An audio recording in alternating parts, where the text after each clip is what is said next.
الحمد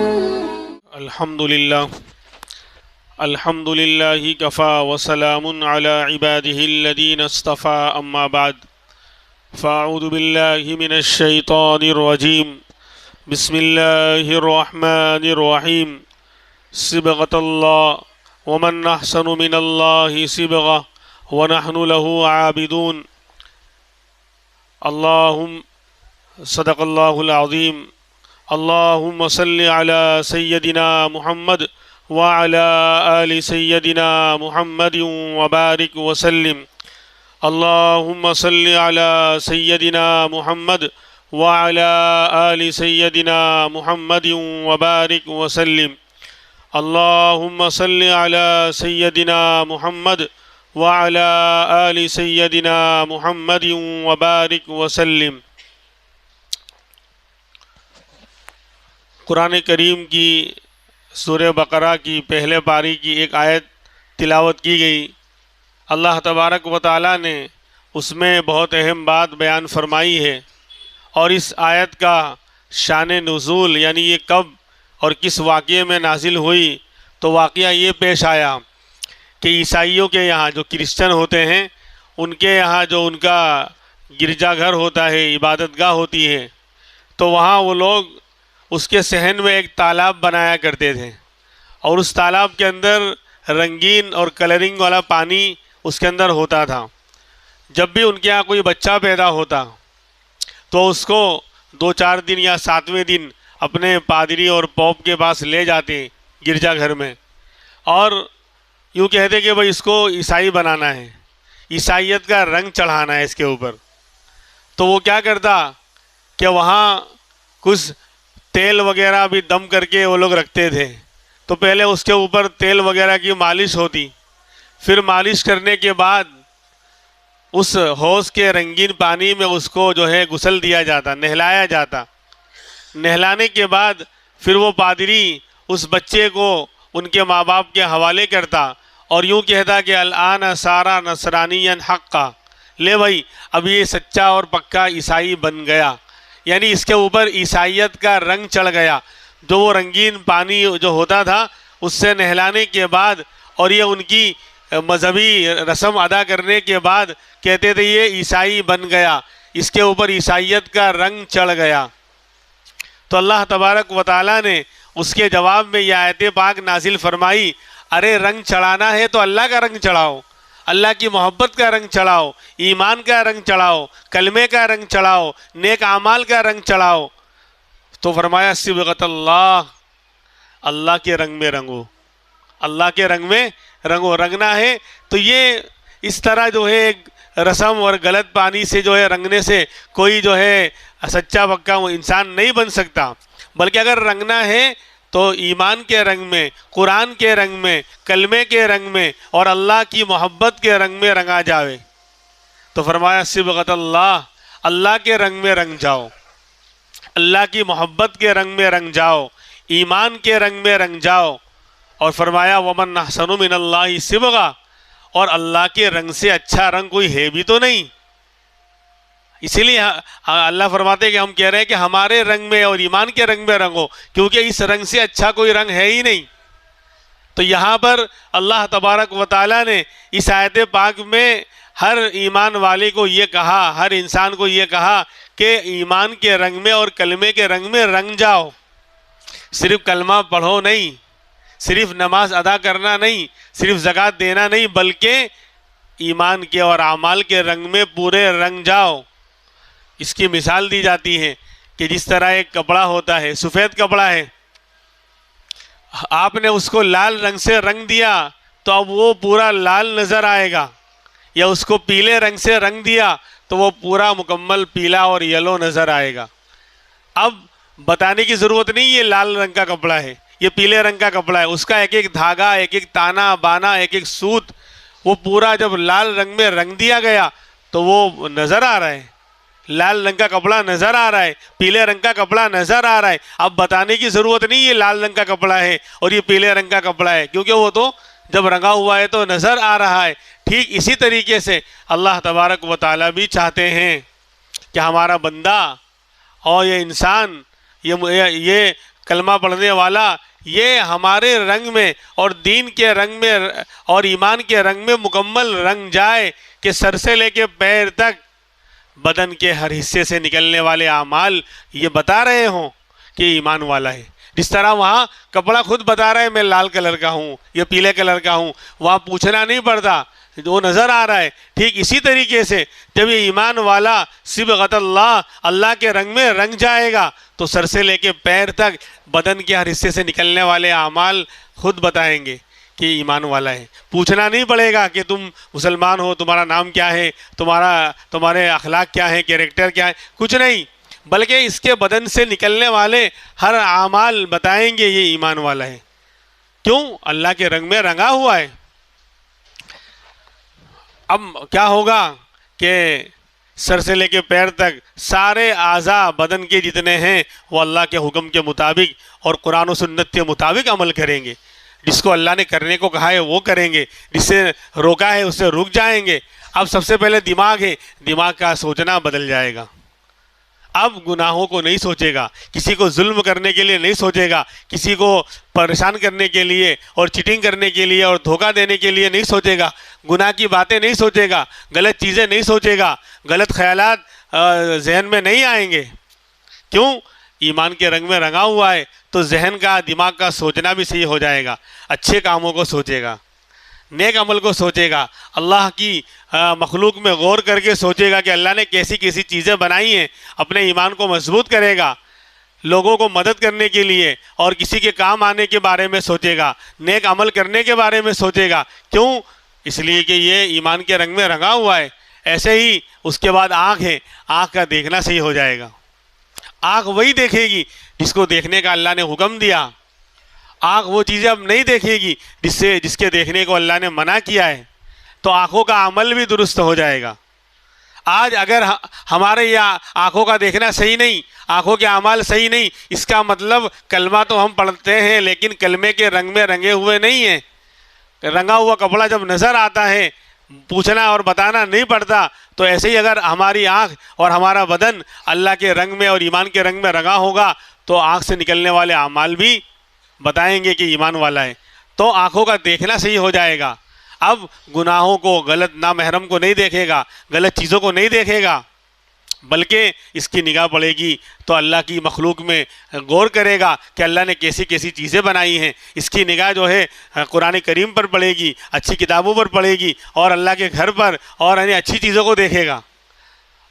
اسی طریقے سے آگے کانوں کا سننا بھی صحیح ہو جائے گا۔ اگر ایمان کے رنگ میں رنگا ہوا ہے، کانوں کا سننا بھی صحیح ہو جائے گا۔ اب گناہوں کو، میوزک کو اور غلط قسم کے گانوں کو، گالی گلوچ کو، خرافاتوں کو، غلط چیزوں کو نہیں سنے گا، بلکہ ذکر کو سنے گا، تلاوت کو سنے گا، اللہ والوں کی باتوں کو سنے گا، مظلوم کی فریاد کو سنے گا، اچھی چیزوں کو سنے گا اگر ایمان کے رنگ میں رنگا ہوا ہے۔ اور اگر رنگا ہوا نہیں ہے تو پھر گناہ اور غلط چیزوں کو سن رہا ہے، اور غلط چیزوں کو کیا کہتے ہیں، سن رہا ہے، تو اس کا مطلب یہ ہے کہ ایمان کے رنگ میں رنگا ہوا نہیں ہے۔ اسی طرح زبان کے بول بھی ٹھیک ہو جائیں گے۔ اب زبان بولے گی تو اللہ کی بڑائی کو بولے گی، اللہ کی عظمت کو بیان کرے گی، اللہ کی تعریف کرے گی، ذکر کرے گی، تلاوت کرے گی، اور کسی کو خوش کرنے کے لیے اچھے بول بولے گی، مظلوم کی فریاد کے لیے زبان چلے گی، کسی کے کام آنے کے لیے زبان استعمال ہوگی، یعنی اچھے کاموں میں استعمال ہوگی، کسی پر ظلم کرنے، جھوٹ بولنے کے لیے استعمال نہیں ہوگی۔ کیوں؟ ایمان کے رنگ میں رنگا ہوا ہے تو زبان کا بولنا بھی صحیح، زبان کا عمل بھی صحیح ہو جائے گا۔ پھر آگے بڑھیے، ہاتھ کا عمل، کہ ہاتھ اٹھیں گے، بڑھیں گے تو مظلوم کی مدد کرنے کے لیے، کسی کا سپورٹ کرنے کے لیے، نیک کام کے لیے، اللہ کے راستے میں مال خرچ کرنے کے لیے، یعنی اچھے کاموں میں ہاتھ استعمال ہوگا۔ اور اگر ایمان کے رنگ میں رنگا ہوا نہیں ہے تو ہاتھوں کا عمل بھی صحیح نہیں ہوگا، ظلم کرنے کی طرف، کسی کو ستانے کی طرف، چوری کرنے کی طرف اور غلط چیزوں کی طرف ہاتھ بڑھیں گے۔ پاؤں کا عمل بھی صحیح ہو جائے گا اگر ایمان کے رنگ میں رنگا ہوا ہے، قدم اٹھیں گے اللہ کے گھر کی طرف، کسی مظلوم کی فریاد کو پہنچنے کی طرف، کسی کی مدد کرنے کی طرف، اللہ کے راستے میں قدم اٹھیں گے، گناہوں کی طرف، کسی پر ظلم کرنے کے لیے نہیں، غلط راستے پر قدم نہیں اٹھیں گے. کیوں؟ سر سے لے کے پیر تک ایمان کے رنگ میں رنگا ہوا ہے. تو یہاں جو آیت میں مطالبہ ہے صرف یہ نہیں کہ کلمہ پڑھ لو، نماز پڑھو، نہیں، ایمان کے رنگ میں پورے رنگ جاؤ، اعمال کے رنگ میں پورے رنگ جاؤ، کہ تمہارا بدن کا ہر حصہ خود بتا رہا ہو کہ یہ مسلمان ہے، یہ اللہ کا بندہ ہے، یہ نبی کا امتی ہے، اور یہ واقعی انسان کہلانے کے لائق ہے. کیونکہ مسلمان اور اس کے اخلاق اسلامی اگر ہو جائیں تو اس سے اچھا انسان دنیا میں کوئی نہیں ہو سکتا.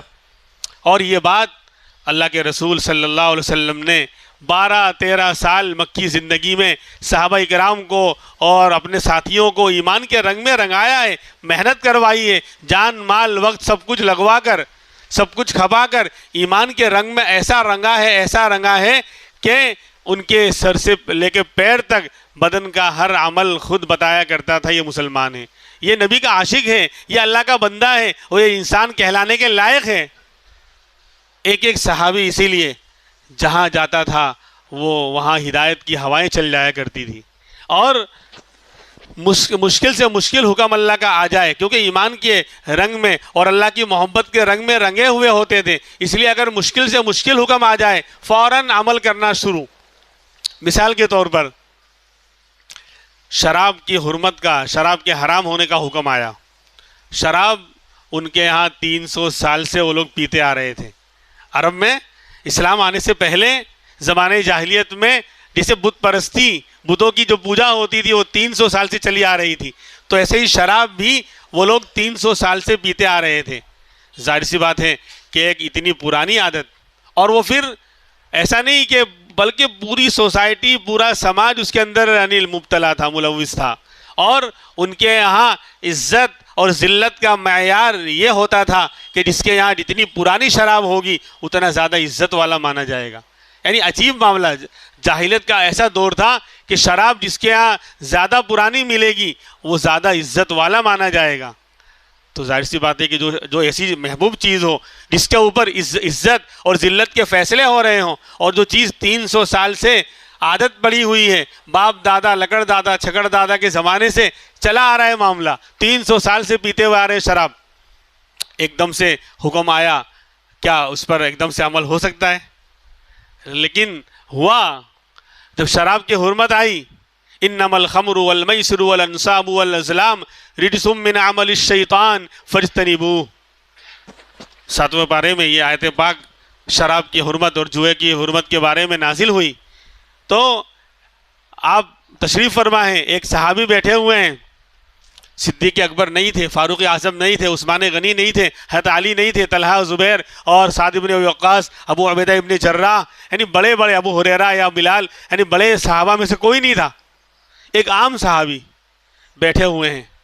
اللہ کے رسول صلی اللہ علیہ وسلم نے ان کو کہا کہ جاؤ مدینہ کی گلیوں میں اعلان کرو، اللہ کا حکم آ گیا اور نبی کی طرف سے اعلان ہے، آج سے شراب حرام، کوئی شراب نہیں پیے گا.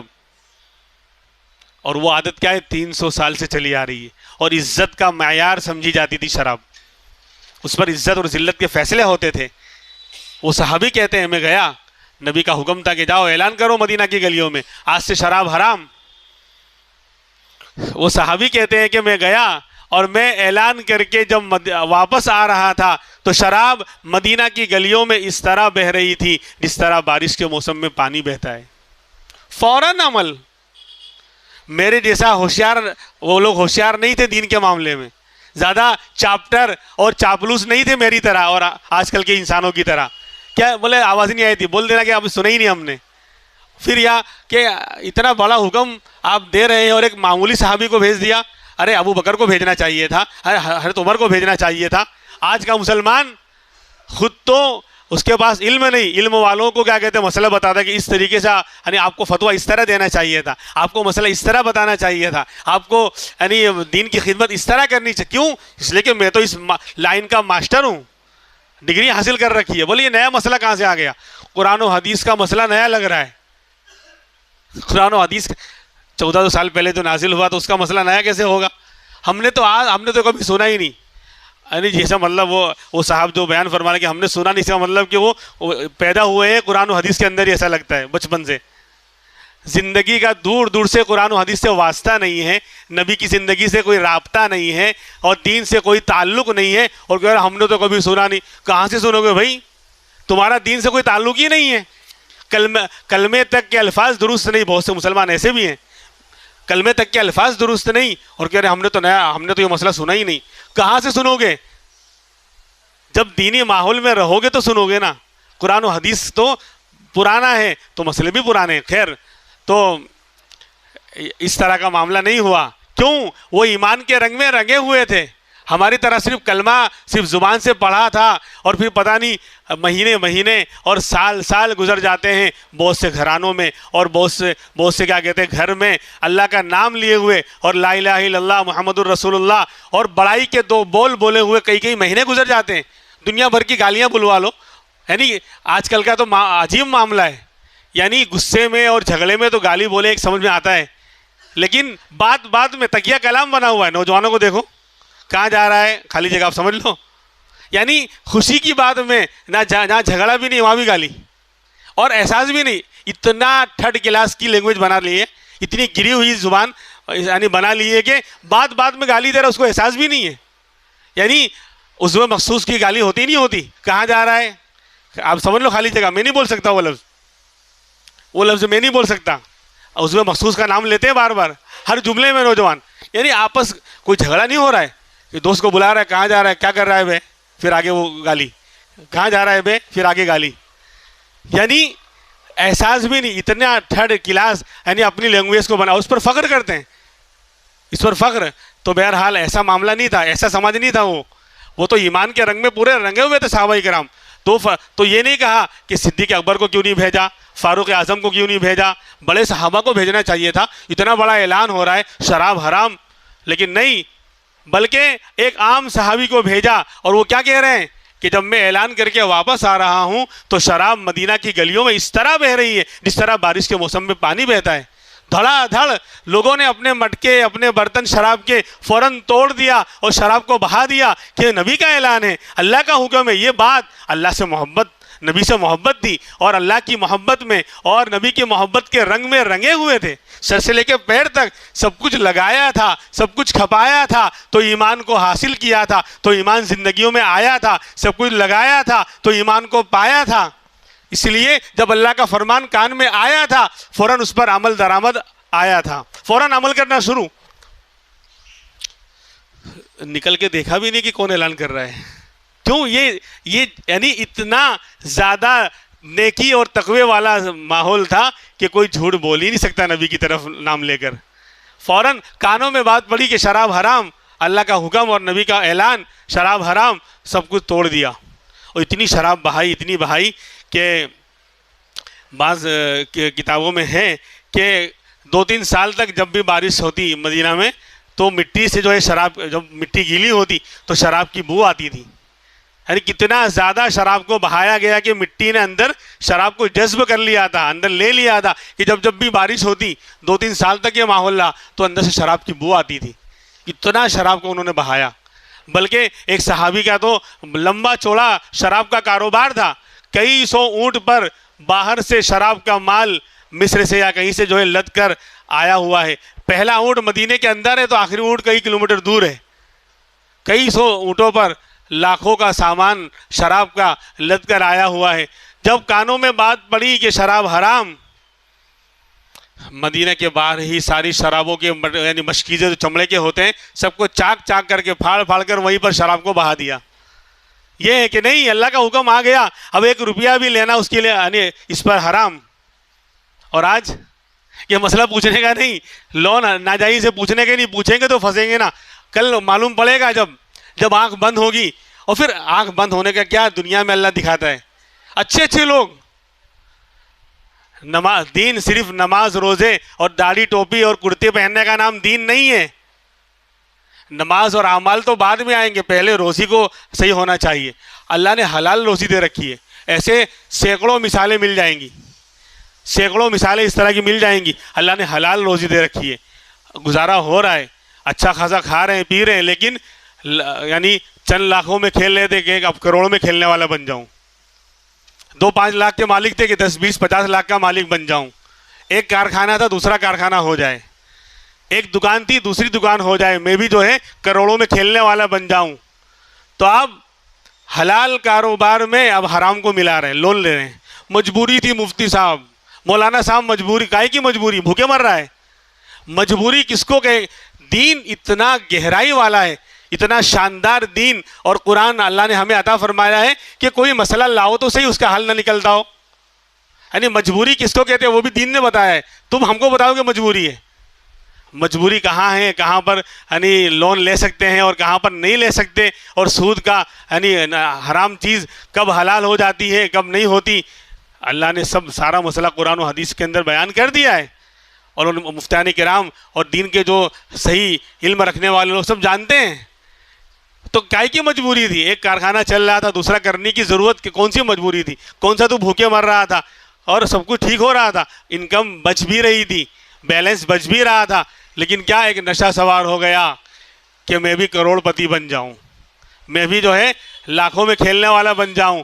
تو اب حرام, اب ظاہر سی بات ہے کہ پاؤں پھیلا رہا ہے, چادر اتنی لمبی ہے ہی نہیں جتنا پاؤں ہے. جہاں تک ٹارگیٹ بنایا وہاں تک پیسے ہیں ہی نہیں بیلنس. تو بولے مجبوری تھی کہ وہ دکان لی میں نے 20 لاکھ کی, تو اپنے پاس پیسے 5 لاکھ ہی کیش پڑے ہوئے تھے, اس لیے جو ہے اب 15 لاکھ کہاں سے آتے. تو اب جا کے جو ہے سود اور لون لے رہے ہیں. سود آ گیا, زندگی جھنڈ ہو جائے گی, بیکار ہو جائے گی, راحت اور آرام تباہ ہو جائے گا.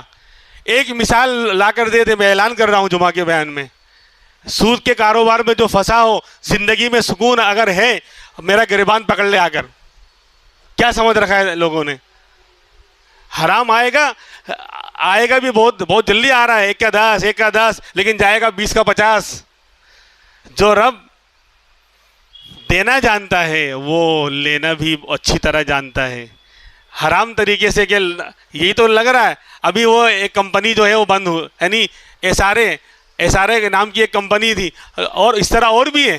آن لائن پتہ نہیں کیسا حرام لگ گیا ہے, لوگ مسئلہ ہی نہیں پوچھتے. بولے فلاں مولانا نے بول دیا ہے. ارے دنیا کے اندر ہر لائن میں اچھے اور برے ہر طرح کے لوگ پھر رہے ہیں آج. کون سے مولانا؟ یہ اشارے کا مسئلہ 1-1.5 سال پہلے میں نے کہا تھا یہ جائز نہیں ہے, اور چونکہ اس کے بارے میں تفصیلات میرے پاس نہیں تھی, ورنہ باقاعدہ میں تو چھپوانے والا تھا اس کے بارے میں پورا فتویٰ. لیکن ابھی معلوم پڑا کہ وہ کمپنی کا معاملہ ہی گڑبڑ ہو گیا, کروڑوں روپے لوگوں کے چلے گئے, اکاؤنٹ بند ہو رہا ہے, یا اس نے کچھ سسٹم اس طرح کر دیا ہے کہ اب ہر کوئی اس سے کاروبار نہیں کر سکتا. بولے اتنے پیسے ڈالو اور ڈالر بیٹھے بیٹھے کماؤ. اس سے پہلے بھی ہو چکا ہے احمد آباد میں, آج سے 10 سال پہلے بھی ہو چکا ہے. اربوں روپے مسلمانوں کے ضائع ہوئے کہ لاکھ روپے دو, ہر مہینے بیٹھے بیٹھے 10,000 روپے آپ کو ملیں گے. یہ اسکیم اس وقت آئی تھی, 1 لاکھ روپے دو ہر مہینے 10,000 آپ کو ملے گا, اور آپ کا جو اماؤنٹ ہے وہ سیو رہے گا, اس میں کچھ کمی نہیں آئے گی. تو اب لوگوں نے کیا کیا, سارا بینک بیلنس نکال کر میڈم کو بھی پٹایا کہ دے دینے اس کا زیور یہ وہ لے کر بیچ کر یہاں وہاں سے, کہ جب روزی ملے یوں تو کھیتی کرے کیوں. جب بیٹھے بیٹھے 10,000 آ رہا ہے 1 لاکھ پہ, 2 لاکھ کا 20, 3 لاکھ کا 30 اور 4 لاکھ کا 40, تو بولے آرام سے زندگی گزرے گی. تو کیا کیا معلوم, 1 مہینہ دیا 10,000, 2 مہینے بھی دیا 10, 20 ہو گیا, 3 مہینے دیا 30, اس کے بعد غائب. 3 مہینے 30,000 آ گئے. تو اس نے مطلب 30 دے کر 1 لاکھ آپ کا لے لیا. 70 گئے, 2-3 مہینے تک آیا تو خوش ہو رہے تھے, نہیں بہت اچھی کمپنی ہے. اب دوسروں کو بھی بتا, رشتہ داروں میں بھی, کہ بولے یہ مولانا لوگ تو بولتے رہتے ہیں, بولے ارے اب بیٹھے بیٹھے انکم آ رہی ہے, مسئلہ نہیں پوچھنے کا. ایسے اشارے کے اندر بھی ہوا کہ کچھ ہیں کچھ علماء کرام, دیکھو ہر لائن کے اندر اچھوں میں برے بھی ہیں, ہر لائن میں آپ کو مل جائے گا. اس کا مطلب یہ نہیں کہ بروں کو دیکھ کر سب کو آپ برا کہہ دیں. بروں کو دیکھ کر کے بھائی سب مولانا لوگ سب ایسے ہی ہیں یار, مولانا لوگ ایسے ہوں گے تو پھر قیامت کیوں نہیں آ رہی ہے؟ جب سبھی برے ہو جائیں گے تو پھر تو قیامت آنی چاہیے نا بھائی.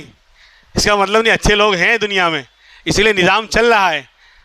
تو کچھ لوگ ہیں تو اشارے کے بارے میں بھی آیا تھا، کچھ طلبہ میرے پاس آئے تھے، علماء اکرام بھی آئے تھے، تو میں نے کہا بھائی جائز نہیں ہے، کچھ سسٹم تو جو جتنا معلوم تھا اتنا وہی ناجائز تھا، پوری تفصیلات سامنے نہیں آئی تھی، پھر بھی میں نے کہا تھا یہ معاملہ گڑبڑ ہے، اور کہا کہ فلاں یعنی کسی عالم نے فتویٰ دیا ہے، میں نے کہا دو باتیں میں نے ان سے کہی تھی، ہمیشہ یاد رکھو کوئی بھی مسئلہ پیش آئے، نیا مسئلہ ہے، ہمیں کاروبار کرنا ہے، دیکھو ہمارا مال اور ہماری جان یہ کیا کہتے ہیں بہت قیمتی ہے، سرمایہ مال اللہ نے دیا ہے، بہت اچھی چیز ہے مال، اس سے آپ جنت بھی خریدیں گے اور جہنم کے بھی حقدار بن سکتے ہیں، اس سے آپ راحت و آرام بھی خرید سکتے ہیں اور اپنے آپ کو جو ہے ٹینشن میں بھی ڈال سکتے ہیں، تو مال اچھی بھی چیز ہے اور بری بھی چیز ہے، استعمال اور یوز کے اوپر ہے۔ تو آپ ایک بات ہمیشہ یاد رکھیں، ساری تفصیلات تو جمعہ کے بیان میں بیان نہیں کر سکتا، یہ بات ضمناً آ گئی، لیکن آ گئی تو اب سن لیجئے، جب بھی کوئی نیا مسئلہ پیش آئے، کاروبار کا ہو، جیسے آن لائن آج دنیا بھر کے جو ہے ایپ چل رہے ہیں، لوگ اس سے کما رہے ہیں، تو اس کے بارے میں یہ جائز ہے کہ ناجائز ہے، کیا صورتحال ہے، تو ہر طرح کے لوگ آپ کو مل جائیں گے، بہت سے لوگ کہیں گے جائز ہے، اور دیکھیں گے تو ایسا لگے گا کہ حضرت اتنے بڑے ہیں کہ شاید فرشتوں نے ان کے علاقے میں آنا ہی چھوڑ دیا، اتنے نیک ہیں کہ اللہ میاں ہم وہاں نہیں جائیں گے، اب اتنے نیک لوگ ہیں، ان کے چہرہ دیکھیں گے آپ، لباس دیکھیں گے تو بولے ان فلاں مولانا نے فتویٰ دے دیا ہے۔ ہمیشہ یاد رکھو جب اس طرح کا مسئلہ آئے، کسی بھی بڑے مفتی صاحب جو ہندوستان اور پڑوس کے ملک کے بڑے، یعنی وہ آدمی جن کو دنیا جانتی ہے، ایسے کسی عالم کا فتویٰ آپ پیش کیجئے، ایک یا تو بڑے ادارے کا، بڑے دارالعلوم کا، دارالعلوم دیوبند ہے، دارالعلوم مظاہر ہے، اور ایسے ہی پڑوس کے ملک میں بھی بڑے بڑے ادارے ہیں، یعنی بڑے ادارے کا کوئی فتویٰ آپ پیش کریں، اس کی تحقیق کرنا چاہیے کہ بڑے ادارے کا فتویٰ ہے کسی کا، یا کسی بڑے مفتی کا جس کو جو پوری دنیا میں لوگ جن کو بڑا مانتے ہیں اور واقعی ان کے پاس علم ہے، تو ایسے مفتی کا اگر فتویٰ ہے تو ٹھیک ہے آپ، ورنہ ہر ایرے گہرے ہر لائن میں جو ہے اچھوں میں برے بھی ہیں۔ تو یہی جب میں نے بات کی تو یہ کہہ رہے کہ بہت سے مفتیوں نے کہا، میں نے کہا میرا ایمان مفتیوں پر نہیں ہے، میرا ایمان عالموں پر نہیں، اور آپ کا بھی نہیں ہونا چاہیے، کسی کا نہیں ہونا چاہیے، جو قرآن و حدیث کے مطابق صحیح بات کہے گا اس کی بات ہم مانیں گے۔ بھائی آپ میرے پاس آ رہے ہیں یا کسی کے پاس بھی آ رہے ہیں، آپ مسئلہ پوچھ رہے ہیں، تو آپ مجھ سے کیوں پوچھ رہے ہیں کہ بھئی یہ قرآن و حدیث کے مطابق صحیح بات بتائیں گے، اسی لیے تو پوچھ رہے ہیں، اگر میں غلط بتاؤں گا تو آپ مجھ سے پوچھیں گے۔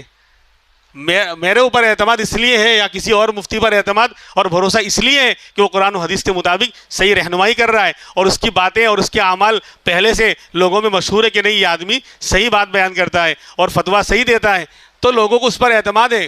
تو لیکن وہ کر کیا رہا ہے؟ قرآن و حدیث کی بات کر رہا ہے نا، تو ہمارا ایمان قرآن و حدیث پر ہے، علماء اور مفتیان کرام ذریعہ ہیں، لہذا جو قرآن و حدیث کے مطابق صحیح بات بتائے گا اس کی بات لی جائے گی۔ اب آپ کہیں گے کہ اس کا جاننا تو مشکل ہے ہمارے لیے، کون صحیح بات بتا رہا ہے کون نہیں بتا رہا، تو یہ دو باتیں یاد رکھو، کسی بھی بڑے مفتی کا فتویٰ اس کے اندر ہونا چاہیے یا کسی بڑے ادارے کا فتویٰ ہونا چاہیے صاف، تب آپ اس پر عمل کیجیے، اگر نہیں ہے تو ہر ایرے گہرے نتو خیرے کی بات نہیں مانی جائے گی، اور اگر آپ مانیں گے آپ اپنے دین کو بھی تباہ کریں گے اور دنیا کو بھی تباہ کریں گے۔ کی لوگوں نے لاکھوں روپے کروڑوں روپے ڈوب گئے، کوئی کہہ رہا تھا کہ ہمارے اسی علاقے گومتی پور اور اتنے علاقے میں ہی 7 کروڑ کتنا کہہ رہا تھا کہ اتنے پیسے ڈوب گئے اشارے کے اندر۔ تو دین، اپنے دین کو مقدم رکھیے، مال کمانا ہے، مال اللہ نے دیا ہے تو اس کو جو ہے کاروبار میں لگانا چاہیے، رکھنا نہیں چاہیے، بینک بیلنس میں خالی سیو کر کے رکھنا یہ شریعت اس کو پسند نہیں کرتی، آپ لگائیے، ضرورت کا رکھیے، باقی لگائیے کاروبار میں، حلال کاروبار میں، اور اس سے نفع کمائیے اور اپنے اوپر خرچ کیجئے، اللہ کے راستے میں خرچ کیجئے، شریعت منع نہیں کرتی، فضول خرچی نہ کیجئے، غلط جگہ خرچ نہ کیجئے، تو مال اچھی چیز ہے۔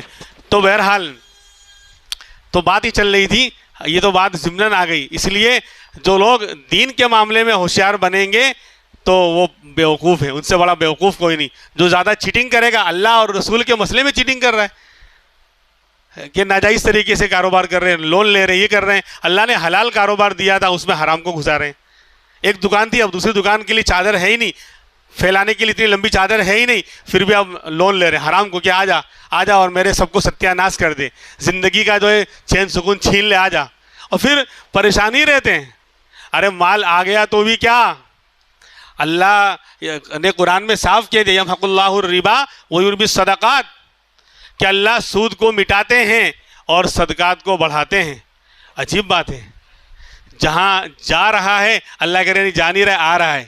وہ صدقات میں اللہ کے راستے میں آپ خرچ کریں گے تو مال جا رہا ہے نا، آپ نے 100 روپے نکال کے مسجد میں دے دیے، 500 روپے نکال کے جو ہے مدرسے میں دے دیے، یا 100 روپے فقیر کو دے دیے، اللہ کے راستے میں آپ خرچ کر رہے ہیں، صدقہ کر رہے ہیں، خیرات کر رہے ہیں، تو لگ رہا ہے کہ مال جا رہا ہے، کم ہو رہا ہے. اللہ کہہ رہے ہیں نہیں، کم نہیں ہو رہا ہے، بڑھ رہا ہے، بڑھ رہا ہے. تو نے جو ہے تیرے پاس 1000 روپے تھے، تو نے اس میں سے 100 روپے مسجد میں دے دیے، اب 900 بچے. تو اللہ تو دیکھنے میں تو مال کم ہو گیا، لیکن اللہ نے کہا وَيُرْبِ الصَّدَقَاتِ کہ نہیں ہم صدقات کو بڑھاتے ہیں. تم نے تو دیا ہے نا، اب 100 کم ہو گئے، 900 بچے. اب تمہیں ضرورت پڑے گی 5000 روپے کی، ہم تمہارا کام 800 میں بنا دیں گے. اس صدقے کی برکت سے یہ ہمیں نظر نہیں آئے گا. سمجھ میں آئی بات؟ بعض مرتبہ ایسی بیماری ہو گئی، ایک ڈاکٹر کے پاس گئے تو کہا کہ نہیں آپریشن کرنا پڑے گا، اور پوری تیاری کر لی کہ اتنا خرچہ، بولے 20,000 30,000 40,000 خرچہ آئے گا. اب بندہ جو پریشان ہو اس نے تیاری کر لی، لیکن کوئی اور دوست مل گیا، بولے کیا ہوا؟ بولے یہ بیماری ہے. بولے اس کا چل میرا ایک ڈاکٹر دوسرا ہے، اچھا ہے، اس کا ماہر ہے، وہاں دکھا دے. اپنے کو دکھانے میں کیا جاتا ہے، آپریشن کا تو بولا ہی ہے. اب وہاں گئے تو کہا نہیں کچھ بھی نہیں ہے تمہارے کو، بس یہ دوا لو، یہ کر لو، ٹھیک ہو جاؤ گے. اور وہ کیا تو ٹھیک ہو گیا. وہاں 50,000 خرچ ہونے والے تھے، 40,000 خرچ ہونے والے تھے، یہاں 1200 1500 میں 2000 میں کام چل گیا کہ 1000 روپے فیس تھی اور 200 500 1000 کی دوا دے دی. 2000 میں کام چلا گیا، ہو گیا. بندے کو یہ بات بولے نہیں وہ فلاں نے ایسا کر دیا، تو بولے اپنے پیسے بچ گئے. فلاں نے کیا نہیں، فلاں سے کروایا گیا. تو نے اللہ کے راستے میں صدقہ دیا تھا، مال خرچ کیا تھا، اس کی برکت سے اللہ نے جو ہے یہ راستہ بنا دیا. ورنہ تو چھلوانے جانے والا تھا، اور تیرا تو یعنی آپریشن کا پورا یعنی پلان بن چکا تھا. یہ ہوتا ہے، ہمیں نظر نہیں آتا. یعنی اس طرح اندر سے اللہ کی مدد آتی ہے کہ اللہ نے اس بندے کو، اس دوست کو بھیج دیا، اور علاج جو ہے فری میں یعنی کم پیسوں میں کروا دیا. یہ ہے وَيُرْبِ الصَّدَقَاتِ. اور اللہ سود کو مٹاتے ہیں. سود میں اور انٹرسٹ میں لگ رہا ہے کہ 1 کا 10، 1 لاکھ پہ 1,20,000 آ رہے ہیں، اور پھر اور ڈبل ہو رہا ہے، اور اتنا زیادہ آ رہا ہے. تو زیادہ آ رہا ہے، اللہ کے لیے زیادہ نہیں آ رہا ہے. اب اس بندے کا آیا 5 لاکھ روپے، لیکن ایسا خطرناک ایکسیڈنٹ ہو گیا کہ 5 لاکھ روپے تو اس وقت چلے گئے، اور آگے پورے سال جو ہے بولے اب آرام کرنا پڑے گا. خطرناک طریقے سے ہاتھ پاؤں سب ٹوٹ گیا ہے، اور پھر اس کے بعد بھی بولے پھر چلنے پھرنے کا ابھی کوئی گارنٹی نہیں ہے. تو آپ بتاؤ، پوری لائف ہی خراب ہو گئی. آیا تھا 5 لاکھ، لیکن 5 لاکھ تو ایک دم سے چلا گیا آپریشن میں، دنیا بھر کا سب آپریشن ہوا، خرچہ ہوا، اور آگے کی لائف بھی خراب ہو گئی. یہ اس طرح کے حالات آتے ہیں. یا ساری نعمتیں باقی رہتی ہیں، لیکن اللہ کیا کرتے ہیں معلوم؟ ایسی بیماری دے دی، سب کچھ ہے، حرام سے ناجائز سے خوب کمایا، بلڈنگ بنا لی، سارے راحت کے اے سی، ہر جگہ اے سی، ہر جگہ اے سی ویسی، سب جگہ جہاں ویسی وہاں بھی اے سی، 3 اے سی سب جگہ، ہر روم میں بالکل کولنگ شاندار. ڈبل بیڈ نہیں، چوبل بیڈ کہ بیٹھو تو سر ٹکراوے گائے سے چھت سے. اتنا خطرناک ڈبل نہیں چوبل بیڈ لگایا، سب کچھ لگایا، شاندار آئٹم، یعنی شاندار ہائی فائی مکان بنایا. لیکن ایسی بیماری ہو گئی کہ لیکوڈ چلے گا، روٹی چبا کے کھا نہیں سکتا. لے یہ آ گیا سود لینے کا. سود اللہ مٹاتے ہیں نا. اب سب کچھ ہے لیکن فائدہ نہیں اٹھا سکتا. نیند نہیں آ رہی ہے، راحت کے اسباب، شاندار بستر، بیڈ، اور اے سی میں بھی ایسی کی تیسی ہو رہی ہے، اے سی میں بھی ایسی کی تیسی ہو رہی ہے. اس لیے میرے بھائیوں، اس میں چالاکی، دین کے معاملے میں چالاکی نہیں. بات تو چل رہی تھی کہ وہ شراب کا اعلان کیا جا کر، تو واپس آ رہے ہیں تو ایسا عمل صحابہ میں تھا کہ سب نے شراب کے مٹکے پھوڑ دیے اور بہا دیا. بلکہ ایک واقعہ تو یوں پیش آیا کہ ابو طلحہ انصاری رضی اللہ عنہ، انس بن مالک اور چند صحابہ اکرام بیٹھے ہوئے ہیں اور شراب کا دور چل رہا ہے. انس بن مالک فرماتے ہیں کہ میں چھوٹا تھا تو میں ہی شراب کے جام بنا بنا کر سب کو دے رہا تھا. سب نے جام اور وہ گلاس ہاتھ میں لیا اور شراب پینے کے لیے بس منہ کو لگایا تھا، منہ کی طرف بڑھایا تھا. اتنے میں وہ اعلان کرنے والے صحابی وہاں بھی پہنچے اور اعلان کیا کہ نبی کا، اللہ کا حکم ہے، نبی کا اعلان ہے، آج سے شراب حرام. وہ جو جام، وہ جو گلاس منہ کی طرف لگا ہوا تھا، ہونٹوں سے لگا ہوا تھا میرے بھائیوں، وہ اندر نہیں گیا، فوراً نیچے گرا دیا. یہ جذبہ، عمل کا یہ جذبہ ایمان کے رنگ میں رنگے ہوئے تھے.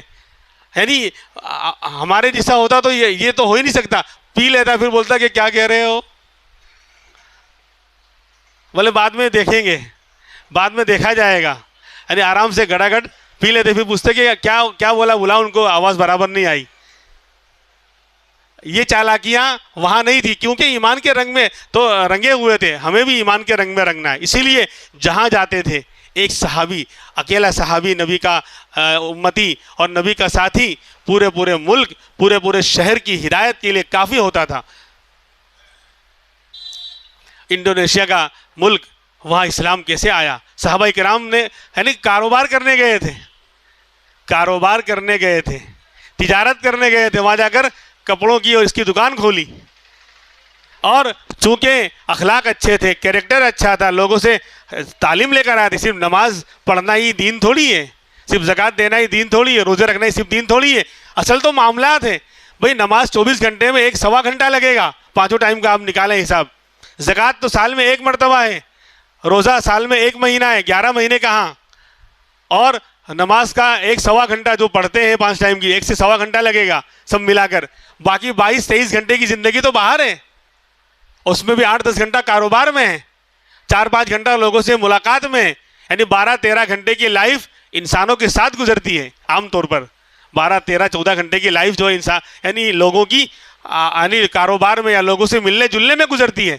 تو وہاں انہوں نے اس کا دین سیکھا تھا، کاروبار کا دین سیکھا تھا، اخلاق سیکھے تھے، دکان کھولی اور اچھے اخلاق سے، بہترین کسٹمر سے کس طرح بات کرنا اور پیار سے، محبت سے، نرمی سے بات کرنا. اور کوئی خرید کر لے گیا تو واپس اس سے مال واپس لے لینا، ورنہ بورڈ لگاتے ہو بیچے لو مال پاچھو لیواما اوشے نہیں.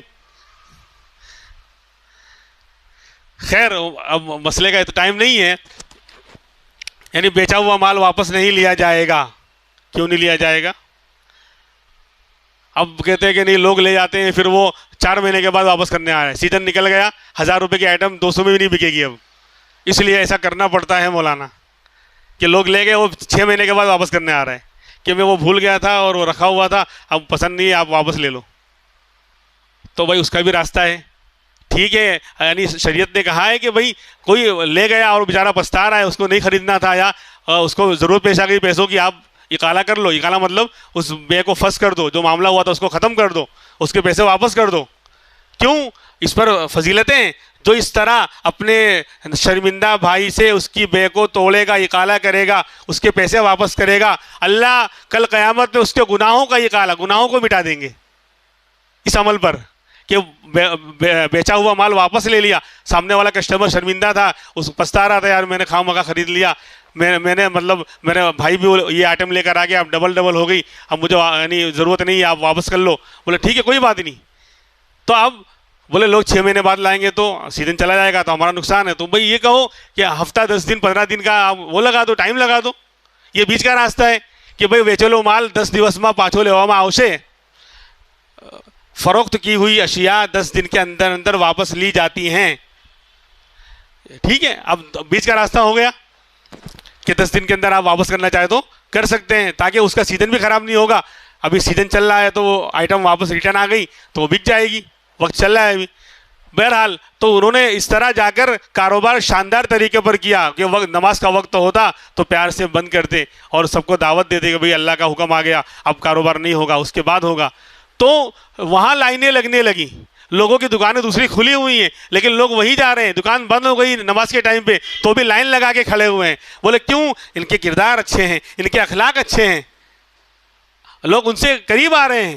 اور پھر بولے آپ کون ہو، کہاں سے آئے ہو؟ بولے ہم مسلمان ہیں. بولے مسلمان کون ہوتا ہے؟ بولے وہ نبی کا عاشق ہوتا ہے. اور کیسے بنتے ہیں مسلمان؟ بولے اس طرح مسلمان بنتے ہیں، کلمہ پڑھتے ہیں. بولے ہم بھی آپ جیسے بننا چاہتے ہیں، ہمیں بناؤ. کاروبار کر رہے ہیں. اور تو آج سب سے بڑا ملک ہے، مسلمانوں کا سب سے بڑا ملک بن گیا وہ. تو اس طرح ایک صحابی جہاں پہنچتا تھا پورے ملک کی ہدایت کے لیے کافی ہوتا تھا، پورے ملک کی ہدایت کے لیے کافی ہوتا تھا. حضرت جی مولانا یوسف صاحب رحمۃ اللہ علیہ، جو مولانا الیاس صاحب رحمۃ اللہ علیہ کے صاحبزادے ہیں، اور زبردست حضرت کی جو باتیں، جو بہت علمی باتیں اور بہت شاندار باتیں ہوتی تھی، جو بیان ہوتا تھا. تو وہ فرماتے ہیں کہ ایک صحابی خواب میں آئے اور یوں کہا کہ اتنا جو آج بے دینی ہے، تو یعنی آج سے 50 سال پہلے کی بات ہوگی، زیادہ لمبا ٹائم، 50-60 سال پہلے کی بات، اس سے زیادہ ٹائم نہیں ہوا. آج بھی برائیاں ہیں، اس زمانے میں برائیاں تھیں، بے دینی لوگوں میں تھی، کم زیادہ 19-20، لیکن اس زمانے میں بھی برائیاں تھیں، لوگ نماز سے دور تھے، دین سے دور تھے. تو وہ صحابی کہتے ہیں کہ آج تو بے دینیاں نظر آ رہی ہیں، برائیاں نظر آ رہی ہیں، اگر ہم میں سے کوئی ایک زندہ ہوتا، کیا کہہ رہے ہیں، ہم میں سے کوئی ایک زندہ ہوتا، یہ ساری برائیاں ختم ہو جاتی۔ یہ جذبہ ان کا ہوتا تھا، یہ محنتیں ان کی ہوتی تھی، یہ قربانیاں ان کی ہوتی تھی۔ لہذا خلاصہ آج کا یہی ہے کہ ایمان کے رنگ میں ہمیں رنگنا چاہیے، صرف کلمہ پڑھنا نہیں ہے، بلکہ سر سے لے کے پیر تک دماغ کا سوچنا، آنکھ کا دیکھنا، زبان کا بولنا، کان کا سننا، ہاتھ کا عمل، پیر کا عمل، ہر چیز جو ہے اسلامی رنگ میں رنگا ہوا ہونا چاہیے۔ اللہ رب العزت ہمیں واقعی سر سے لے کے پیر تک ایمان کے رنگ میں رنگنے کے اللہ ہمیں توفیق عطا فرمائے۔ وآخر دعوانا ان الحمد للہ رب العالمین۔